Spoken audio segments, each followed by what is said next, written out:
Наредните десетина минути ќе ги посветиме на новиот предизвик на Кире Лазаров и неговиот тим, стручниот штаб со кој што ќе ги одиграат надпреварите против Данска во она евроквалификацијско коло. Ќе играат во Македонија за потоа да се вратат во Алборг во Данска.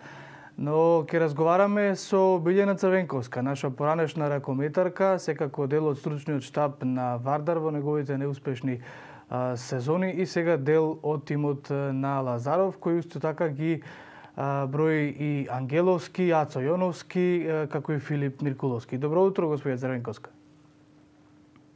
Слушатели, гледачи, ви посакувам љубов и пријатен ден. Јас најавив дека разговараме за новите предизвици на репрезентацијата на овој нов стручен штаб. Веќе утре ни предстои надпреварот со Данска. Дали е комплетна екипата и бидејќи Данска е секако сериозен предизвик, таа доаѓа со некои од своите најдобри ракометари секако.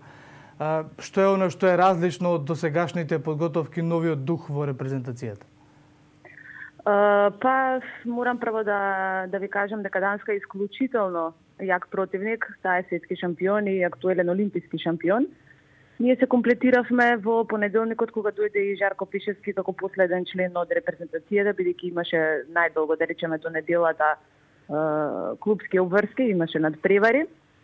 Јас претходно не сум била дел од мачката сениорска репрезентација, не можам да направам споредба со тоа што се случувало претходно и како се работело и како се тренирало претходно. Меѓутоа, тоа што можам да кажем е дека имаме одлична соработка со Кире, се работи интензивно, се прават видеоанализи, секако се спремаме за Данска. Исто така и соработката со другите помошни тренери, кои што се Ацо Јоновски, Филип Миркуловски и Бранче Ангеловски. И со нив имаме одлична соработка, се спремаме стратегија, секако дека Кире ќе има ќе го има последниот збор за да одлучи како што ќе се игра, меѓутоа реално тренираме напорно, интензивно, скоро секој ден по два тренинга, видеоанализи, го анализираме противникот, а ракометарите се исклучително дисциплинирани и мотивирани. Да, колку новитети има во оној поширок состав во кој што се уште не се одбрани комплетни официјалниот состав на репрезентацијата? Колку во моментов броиме? Моментално сме 22. Имаме два нови, ајде да кажам, репрезентативци, така дебитанти, тоа се Емилијан Ѓорговски и Игор Ѓоргиев, кои што прв пат се наоѓаат во репрезентација. Прифатени се одлично од сите спортисти, секако овие тука што се репрезентативци се најдоброто што го има во Македонија, со исклучок на некои кои што не можеа да се приклучат на репрезентацијата. И поради тоа немаат никаков проблем, се снајдоа добро, одлично тренираат и сме задоволни. Да, па во моментов со оглед на, ако се погледне составот, се враќаат и сите оние условно кажано звезди па и не условно кажано звезди во репрезентативниот дрес, кои што не беа дел од она светско првенство кој што се играше во Египет неодамна. Вие сте биле дел од Вардар во условно кажано машкиот ракомет.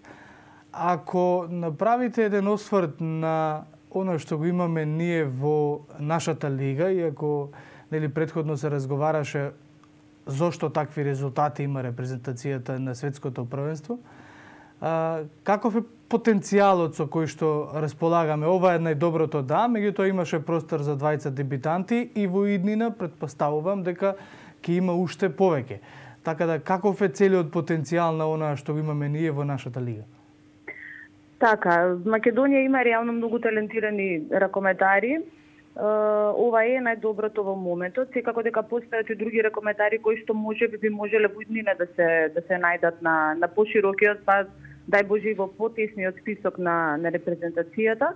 Меѓутоа све зависи од работата во клубовите, бидејќи во репрезентација вие го докажувате она кое што сте го научиле во клубовите и работата во клубовите. Така да, доколку се вложува во играчите и доколку има квалитетна работа во своите клубови, секако дека ќе имаме и многу повеќе ракометари. Па ќе кажам дека има многу ракометари во Македонија кои што се многу талентирани и има потенцијал. Така, господја Црвенковска, бидејќи се работи за имиња кои што се добро познати во домашната јавност и бидејќи кај нас ракомет следат сите од најмало до најстаро, од машко до женско секако. Кире Лазаров, Миркуловски, Јоновски, Ангеловски и вие секако дека се имиња кои што барем во ракометот важат за нешто најдобро што може да го понудиме. Дали тоа огромен некаков си притисок врз вас и стручниот штаб? Бидејќи знаеме дека тоа бара од себе нели резултати. Така. Ние знаеме дека јавноста очекува големи резултати, меѓутоа не може ништо да се направи преку ноќ, не може ништо да се направи за 10 тренинзи, тоа бара континуитет и долг тренажен процес, долга работа за да може да се промени нешто. Секако дека работиме на промената. Ние имаме притисок бидејќи сме нови, имаме притисок бидејќи играме со светскиот шампион. И пак ќе кажам дека очекуваме промена во играта, очекуваме некоја подинамична игра, меѓутоа не очекуваме да направиме некој историски потек, да речеме, дај Боже, се надеваме на тоа, меѓутоа не може да се направи нели во рокот 10 дена, без обзир што имаме и што ни се приклучија и оние поискусни, да речем, репрезентативци кои што до сега не настапуваа на светското првенство. Така, во оваа групна фаза веќе победивме 2 надпревари. Веќе Данска и Македонија се на врвот на табелата. Дали имаме сили за да одиме до крај и за пласма на европското првенство? Тоа ни е целта. Тоа ни е целта да се квалификуваме на европското првенство. Секако дека имаме шанса, секако дека имаме сила. Ние победивме Швајцарија во гости, што значи дека би требало да ни биде нели полесно дома. Но сега и ситуацијата е таква што нема публика.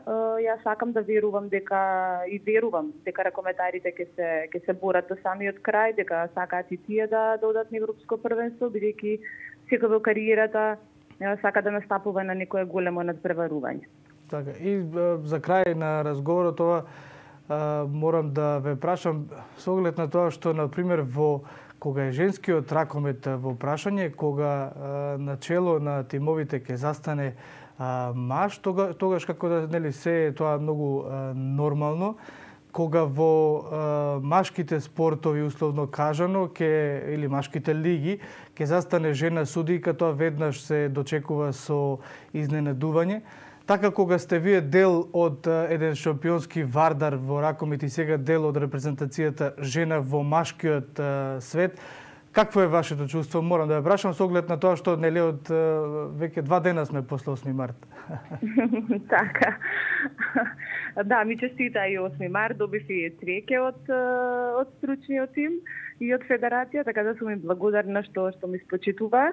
Јас не се чувствувам искрено како жена во еден машки свет, бидејќи се чувствувам како дел од еден тим.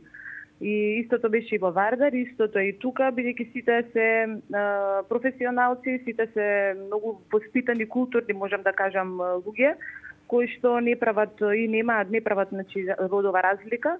Ме почитуваат, соработуваме, знаат колку знам колку знаат, така да мислам дека секогаш кога постои почит и респект спрема другиот, без разлика дали е машко или женско, нема да имате никаков проблем. Така да јас се чувствувам како дел од тима, не како жена во машка екипа.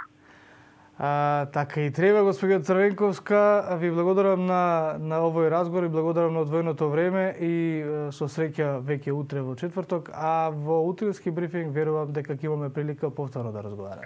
Се надевам. Јас ви благодарам за поканата, за јавувањето и ви посакувам убав и пријатен ден.